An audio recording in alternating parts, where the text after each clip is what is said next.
All right, so hello everyone, and welcome to our week 4 Tuesday Talks panel, Jobs, Internships, and Research.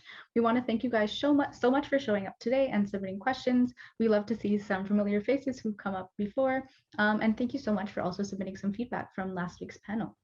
Just into some housekeeping items before we get started. Please mute your audio, and just a note that we are recording the webinar. So if you aren't comfortable with your camera on, you're more than welcome to keep it off. But if you are comfortable, we would love to see your faces, and also feel free to use the Zoom backgrounds if you'd like. In terms of Q&A, urgent questions can be put in the chat box, and our panelists and LEAP execs will try our best to answer your questions.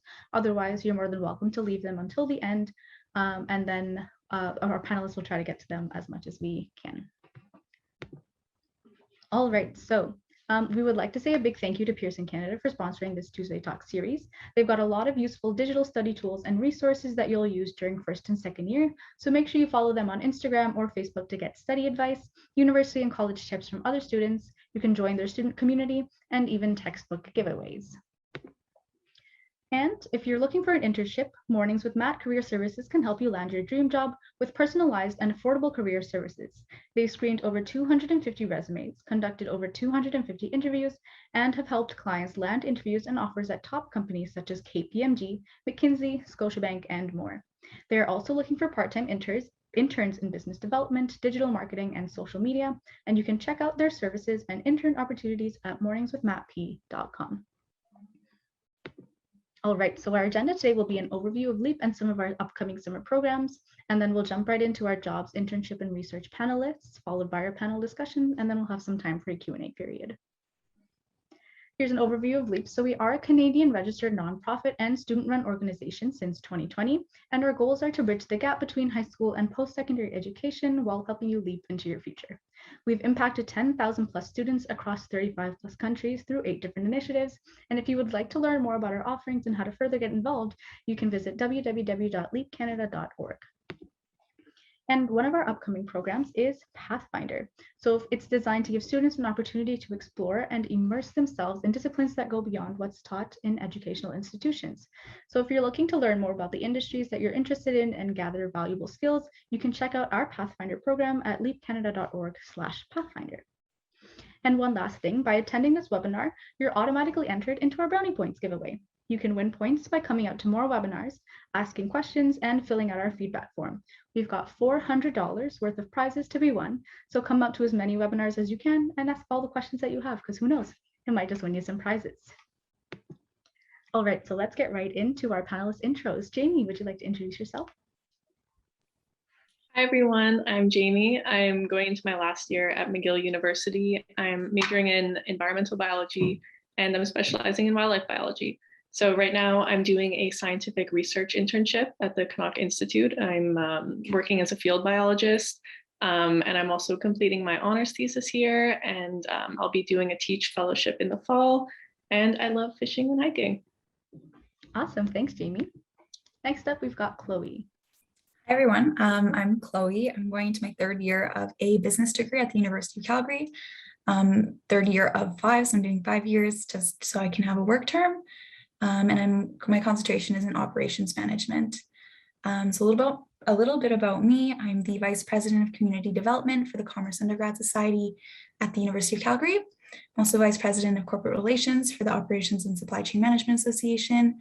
And I'm currently interning for AIMCO, which is Alberta Investment Management Corporation, as a procurement student. I've also previously worked in marketing, teaching assistant, and a tutor. And I love playing Sims in my free time. So that's me. Awesome. Thanks, Chloe. Next up, we've got Kristen. Hi, I'm Kristen. I'm going into my last year at pharmacology at the University of Alberta. I currently work as an undergraduate researcher with the Wishart Group at that university. And I also work with chemical waste and disposal and management also there as well. And I've also worked with developing undergraduate chemical laboratory experiments. Awesome. Thanks, Kristen. And we've got John. Hey guys, my name's John. I'm going into my third year at Western University studying software engineering and business. Right now I'm working at RBC Amplify, which is their sort of summer innovation program as a business analyst. Additionally, I'm the president of Western AI, I do some research as part of the Ivy Business School, and I compete on the Ivy Case competition team. Awesome. Thanks so much, guys. All right, so into our panel discussion, we'll be covering 4 topics: getting experience, leveraging skills, networking, and final advice. All right, so getting experience. Where can I find experience as a student? Jamie, would you like to start us off? Yeah, for sure. So I would encourage all of you to really do everything you can to secure a summer position in your field of study, whether that be a research position or an internship. Most universities have an internship officer or coordinator that you can meet with and discuss different opportunities. Also, most universities have a job board specific to your program or your faculty. So if you can, I would suggest to create alerts on those sites and check them every day because it's always changing. Awesome. Thanks, Jamie. Chloe. Much like Jamie said, I'd encourage you to find a summer position, but also find more kind of different opportunities, like not only like summer internships, but maybe volunteerships or anything in your co-op program, volunteer roles, even club executive positions are really great to find experience as a student. So I definitely try there in clubs or volunteer or summer position. Awesome. Thanks, guys. All right, if I don't have experience, where is a good place to start? Jamie. So kind of going off of what Chloe just mentioned, a good place to start would be to find a volunteer position where you can get your foot in the door and get some experience for your future. Of course, volunteering in unpaid positions isn't exactly feasible for everyone, but it's definitely possible to secure a position without relevant experience. I'd say continue to check the job boards, and you really can't underestimate the power of enthusiasm and a good attitude. My current employer actually told me that they prefer a really motivated, enthusiastic person with little experience, but a willingness to be trained over someone with relevant experience, but not as great as a worker. So keep that in mind. Awesome. That's some really good advice. Chloe. Yeah, similar stuff. Volunteer roles, clubs like club student positions are really great. The great thing with volunteering and kind of student positions is that you expect students to not really have that much experience. And it's more so, again, like Jamie said, all about the attitude and the enthusiasm. So I think that's a really great place to start, and also look at smaller companies. My experience, smaller companies are so much more willing to work with you and to help you kind of learn in your position rather than hiring someone with tons of experience. That's just been my personal experience. Awesome. Thanks, guys. And what did your timeline look like when you applied and started working at your current position? Jamie. So I found my current internship through my faculty's internship officer, who emails us with all the opportunities as she comes across them. I had my interview in February, and then I got the offer in March, and it began in May. So in my opinion, interview prep is really like the most important thing you could do to secure an internship. You should be doing a ton of research before your interviews. We'll talk more on this later, I'm sure, but you should be mini experts in the company you're applying to, and just make sure you have really good prep and a nice document full of questions. Awesome, thanks. Chloe. Yeah, pretty similar again. So I applied for my position through the co-op board at the University of Calgary. Applied early March, and I got an interview like within, I think, 2 weeks. And then I got an offer within a week of that. And with that, I think it's really important for a job, especially as a student, look at your company values. They're usually on the website, and think, how, if I was marketing myself to a recruiter, how can I show that I have those values and that I would be a great fit for the company? And then also look at the kind of requirements or desirables in your role and see how you have those examples of see if you have any examples of how you demonstrated that, because it's very likely that the people will be asking you about that. And then again, practice your interviews. As silly as it sounds, practice with your parents and your family, anybody that kind of knows along the similar lines of what you're doing. I thought it really helped me be more confident in my answers, and also just kind of be quicker on my feet and kind of expect what they're going to ask you. Yeah. Awesome. Thanks, guys. All right. So moving into leveraging skills, what skills are useful in your industry? Kristen. So I learned a lot of different research techniques, especially from your labs that you take, especially if you're like a science student, you'll be taking like chemistry labs and biology labs. So you'll learn a lot of useful skills there. which are good for transferring to graduate schools, and also how to conduct your own research. You'll also learn how to probably put together research presentations and papers. If you do a lot of like internships as well, then you're probably expected in your research group to do more presentations within your group, and you'll get lots of skill there. Awesome, thanks, Kristen. John.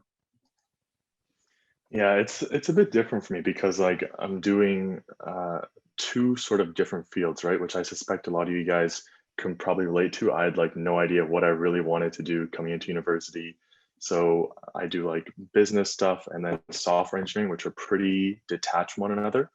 I would say that what connects both of them is more of the soft skill side. So things like communication are applicable regardless of the industry you're in. So for a software engineer, regardless of how good you can create a program, for instance, if you can't explain the value of that program to someone, the reality is no one really cares. And when it comes to like picking these skills up, I would say honestly that around 90% of what I do day to day in almost all of my internships, I have not learned in a classroom. It's either been through YouTube videos or online courses. LinkedIn Learning, if your school gives you guys free LinkedIn access, are all really great starting points. And there's definitely a low bar to entry in terms of what you guys are able to learn, even if you're not taught it in a classroom environment. Awesome, thanks, guys. All right, so where can I find opportunities to develop my skills? Kristen. So if your school is still doing online, there's a lot of different workshops and research and internships that can still be done over online. There's also, if you're also in person, there's lots of seminars and symposiums that you can go to meet different researchers and lots of networking opportunities. So, and also clubs and organizations have a lot of different options for you to come and experience new things. Awesome, thanks, Kristen. John.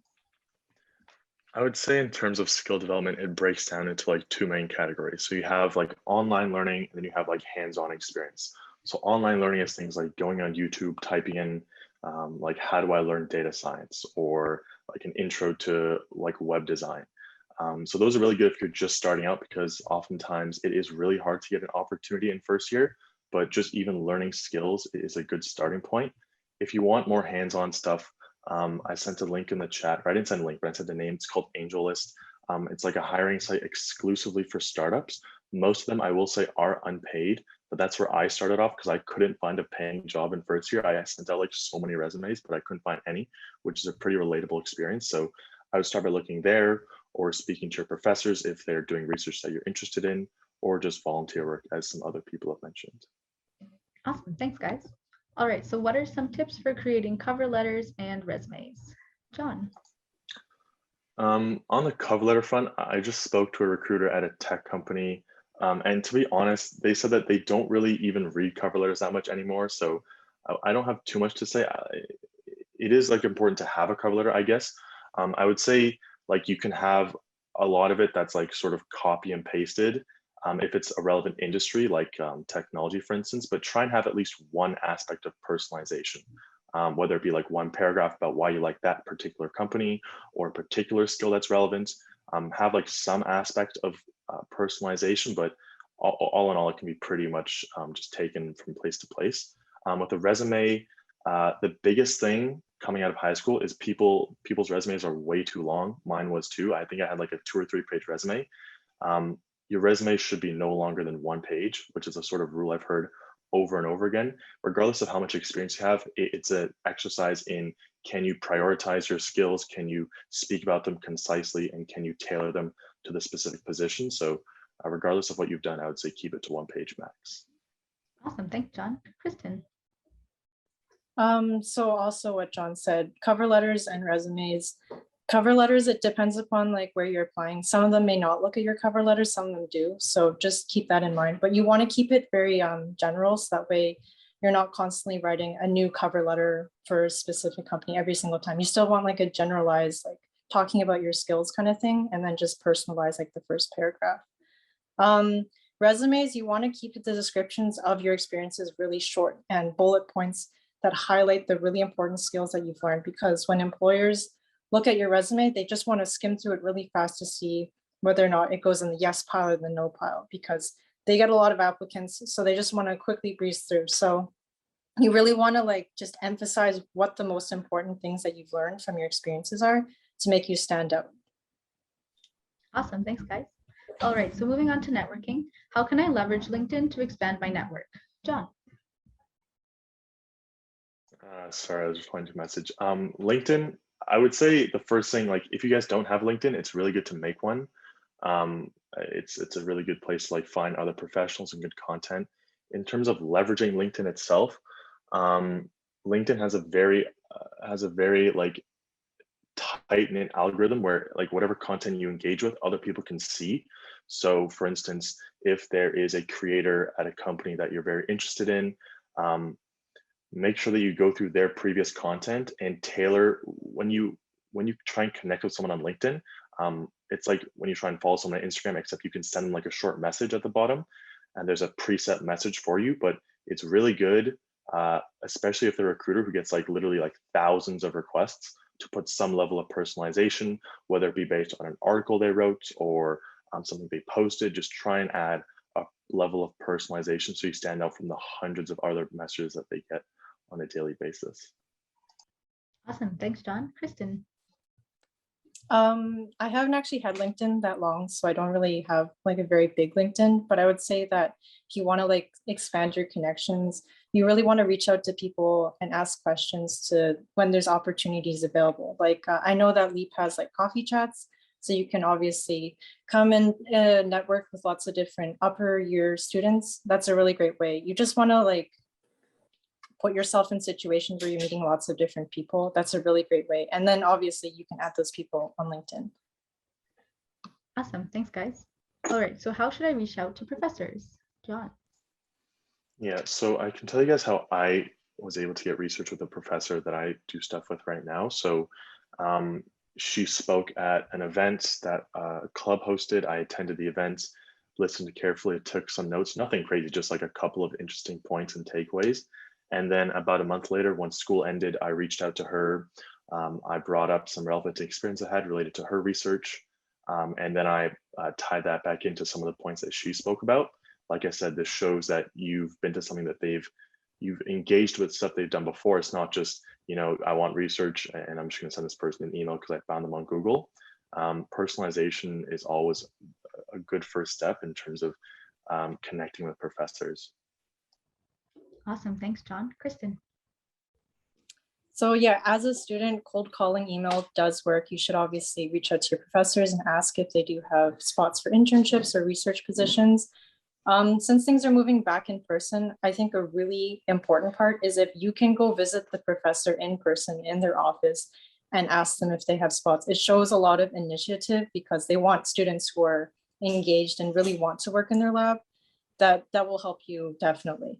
Also, when you do email them or even when you go talk in person, you want to mention the specifics of the research. Go read some of their papers, look over like their lab's website and just try and get some information on what they actually do. So that way you're just not walking in, as John said, like saying, I just want research experience. They want to see that you know something about their group and what you can bring to the table. Yeah, thanks guys. And I think one thing that we can add on here is that don't be discouraged if you don't get a lot of responses from professors. You know, they're getting a lot of emails all the time. So keep going at it and you got this. All right, so networking. How can I stand out in a networking event? John. Guys, I'm gonna be honest, I really don't like networking events. I feel like everyone is really just like puts on this like facade of like this sort of over-rehearsed, robotic, over-enthusiastic like presentation. I would say honestly, like recruiters are people too. They've been in your shoes. They know people who are like faking it versus actually interested in the company. So I would say be genuine. You don't have to be the most outspoken person, but just make sure you have just a couple of points that connect to the company or that you can draw upon to craft a story around why you're interested in the position. And I think that can help you stand out from others in a meaningful way. Awesome, thanks. Kristen. So when you do go to like networking events, and you are probably going to be with a lot of people who know more than you, right? It's going to be professors and graduate students who are presenting there. It's okay to go into conversations with little to no knowledge, but you should be prepared to ask questions and learn about their research to engage in conversations with them. That's really the best way to try and connect with them, to show that you're interested in their research. Yeah, just ask a lot of questions. People love talking about their research and about themselves. So that is definitely the best way to get to know people. Awesome, thanks guys. All right, so moving on to final advice. Can I still get an internship in first year even though I have no real experience? Jamie. You definitely can, 100%. Even if your experience isn't relevant to your field, the biggest thing is that it's just indicative of your work ethic. So I know that I like to do this. I like to become a bit of like a spin doctor where you could figure out small ways to apply your experience to whatever you're applying to. So for the current position I'm in, a field biologist, in my interview, I talked a lot about being a waitress, and you just have to kind of like use what you can to make yourself look good and kind of just spin it so that it works for whatever position you're applying to. And just really be creative. Make sure you have a solid CV and cover letter like we talked about, and really just take advantage of interviews is the biggest thing. Awesome, thanks. Chloe. Yeah, much like Jamie said, I think it's really important to just market what you already have. You definitely can still get an internship in your first year. I just suggest applying a lot of places, but also kind of tailoring your resume to each role that you apply for. Yeah, just find like general things that you already know. Like, you're all young, you know how to use a computer, use that to your advantage when you're applying to data positions or computer-based positions, and really just make sure that your skills are properly being represented. And you don't really need to make any other skills. Some roles are just great for whatever you already have. Awesome, thanks guys. Do I need an internship or work experience during the summer? Jamie. So I think it really depends on the field. I can only really speak to STEM or biology, but getting an internship in biology or work experience in the field will definitely give you a leg up and help you stay competitive with your peers, because that's really kind of who you're competing against for different positions. Things like this can also help you get into master's programs if that's your plan. I know that that was important to me. So that was really, I really needed to get a research position, and I really needed to get a summer internship to make sure that I stayed competitive. And it also just helps when you move into the workforce. So I think pretty much in any program, it's important, and getting experience should be definitely a priority, but you have time. It doesn't have to be your first year. Awesome, thanks Jamie. Chloe. I completely agree with that. I think it's really important to kind of acknowledge that you can open up your internships and work experience to the year round. Like, it doesn't need to be during the summer. I know personally, I was pretty bummed when I didn't get an internship my first year. That kind of hurt, but I got internships other ways, got different work experience. So I think just really making the best of it. And it's good to have an internship at some point, so keep that in mind, but try looking for jobs during the school year that may be part-time research positions or part-time teaching assistant positions or marketing, that type of thing. And be strategic with what you're doing with your time. You can volunteer as well to get work experience, unpaid work experience. And if you're not using your summer to do internships or work experience, try using it to do something else, maybe travel or take some more courses. That way you can kind of chill a little bit more during the school year. But yeah, I think it's really important to do something with that time at least, because you'll be able to find work experience elsewhere. Awesome, thanks guys. And how do you deal with constant rejection when you apply for positions? Jamie. So kind of like Chloe, I've dealt with my fair share of rejections for internships. It's kind of just a part of the experience. You have to learn to develop a bit of a thick skin and not get too attached to any positions you apply to, which is, it's hard when you find something you really want, but kind of just compartmentalize. And I would say that I think it's tempting to think of internship applications as quantity over quality when you keep getting rejected, but that really just perpetuates the cycle. To just like send the exact same CV, the exact same cover letter out is not really helpful. I think the best thing, kind of like John and Kristen were saying about CVs, is to really tweak it to each position. I know that I have one generic CV saved, and then every position I apply to, I change little things. I make it so that I have the exact keywords that they're asking for in the applications. So all these little things are really going to give you a leg up, and hopefully you don't get rejected. Awesome, thanks. Chloe. Yeah, so I think you should definitely kind of start developing some thick skin. In the beginning, it'll be harder. After that, it'll just get easier. You'll kind of get used to it. But I think it's really good to just think of it as more so a learning experience rather than a rejection.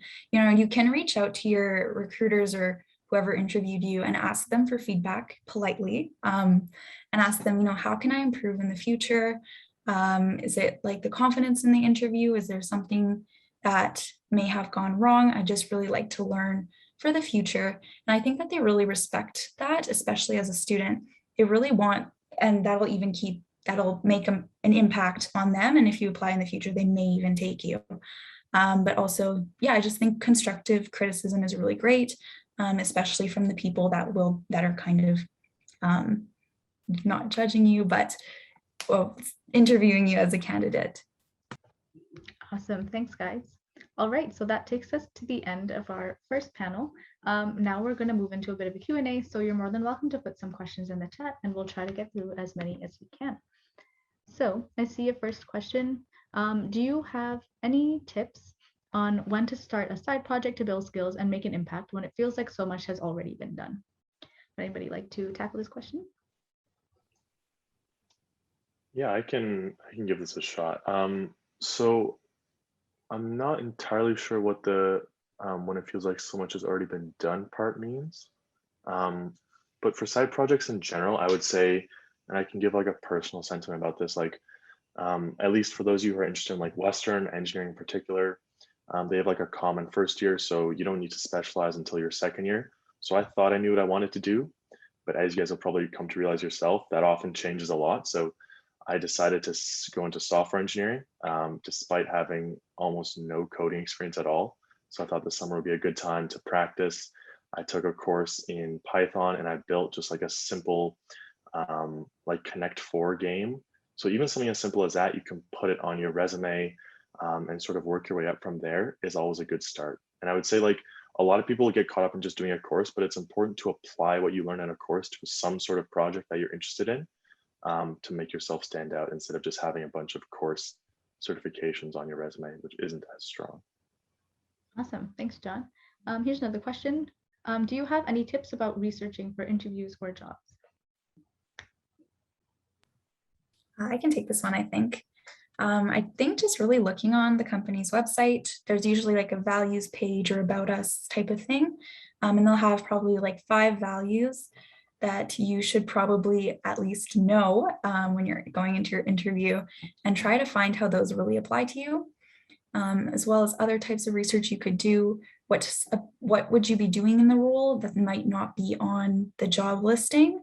That'd be really beneficial. And then also you can research if you know who's going to be interviewing you, you can research them and kind of see what their experience has been, what interests they may have, and that way you can also find common ground to make the interview a little bit more chatty instead of very stern and kind of scary. That's what I have to say about that. Awesome. I'll just add on to that quickly. My go-to when I'm doing research for interviews, everything that Chloe said, and then also I make sure that I have some good questions to ask them at the end. You know, we've all been there at the end of the interview where they say, do you have any questions? And you're like, no. So it's really good to have some smart questions, you know, ask like where the company is going, where do they see themselves, questions about the position, obviously. But yeah, I think that's really valuable. It kind of makes you stand out.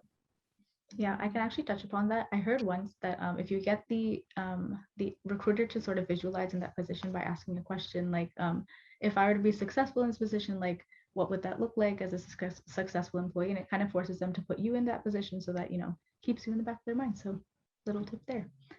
Here's another question. What is the advantage of getting a research and or internship position? Is research and or internship necessary or important in the healthcare or medical field? I can answer this one. Definitely internships and research experience is very, very important for the medical field, because when you go into like research groups, you get a lot of hands-on experience that you may not get in your classes or your labs that you're taught.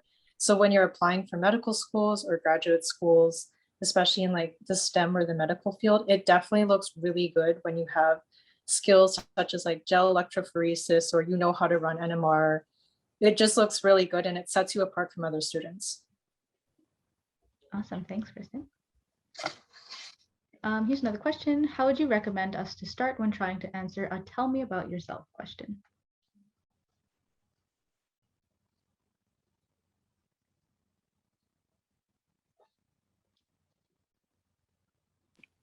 I could take this. I guess it's a hard question. I usually just start about, say, the obvious stuff, where I'm going to school, what year I'm in, and you can kind of go a little bit personal with your interests, but I think the best way to do it is to just take that opportunity to like monologue a little bit, talk about past experiences, and then why you want the job and why you're interested in the job. That's what I do, but I'm sure the other panelists have their own strategies. Yeah, I also heard that it's kind of helpful to talk about where you hope to be after the position or during the position, sort of if you're in school, are you planning to go back to school? Like, what are your long-term goals? It's a good way to sort of tie that into why you applied for the job too. So here we go. We got another question. Should the resume change based on your positions? I would say that it depends. Like, if it's in the same industry, honestly, for the most part, no, I would say no. In some cases, like for me, I have like a business resume and then a tech resume because people in tech, they like love side projects. So if you like I said, something you make in the summer or something you make at a hackathon is really great to put on, especially if it leads to a prize. Whereas business is more sort of cut and dry experience, volunteer stuff, and then et cetera, et cetera. So in general, not necessarily, but for certain industries, yes, you should make two eventually. The one thing that I would tweak in resumes is the keywords from the job posting. A lot of times when you're applying online, they send your resume through kind of like a computer and they're like just searching for the keywords. So I know that that's something I do. I'll save all the job postings to my laptop, and then when I'm applying to it, I'll make sure, if they use a specific word, then I'll use that specific word so that it really like highlights and your CV lights up compared to the rest when they're going through those words. Awesome, thanks guys. Should you connect with the recruiter?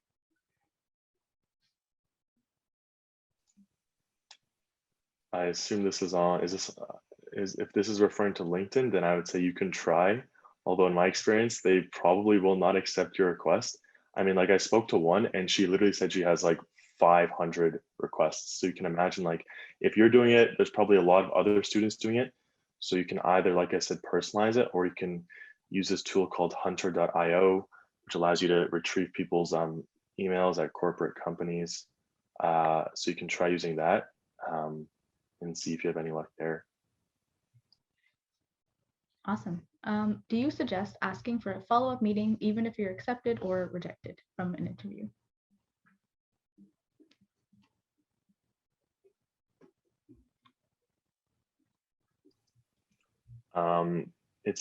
It's not usually the case that you ask for the follow-up meeting. I mean, to be honest, like they're the ones who have all the power in this scenario. So you could say like, I hope to hear back soon, or please let me know if you wish to follow up, and you can be assured they will follow up if they want to. But by and large, like recruiters are super busy, so I wouldn't request a meeting immediately after an interview, for instance. Yeah, totally. I do think sending a follow-up email, just, thanking them for the interview would be a good idea.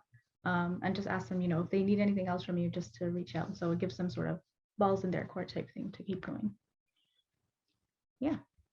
All right. So I think that reaches the end of our questions, which is good. I'm pretty sure most of the other ones were answered before. If not, we can wait just about a minute more for other questions. But just a big thank you to all of our panelists for being here today. You guys are amazing. I definitely learned a lot, and I'm sure everybody else here did too.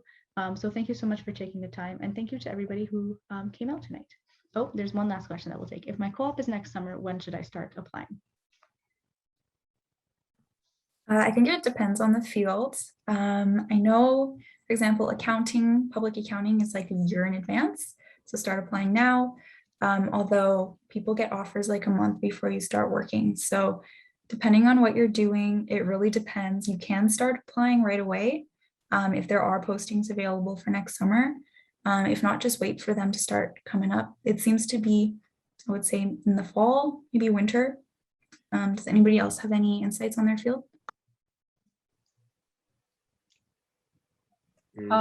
Usually when you start applying for internships for my field, so like in the STEM field, you should be looking like November-ish, December, when you're looking for like the start of like spring or so. And like latest I would start is like February, March to look for a summer position. Yeah.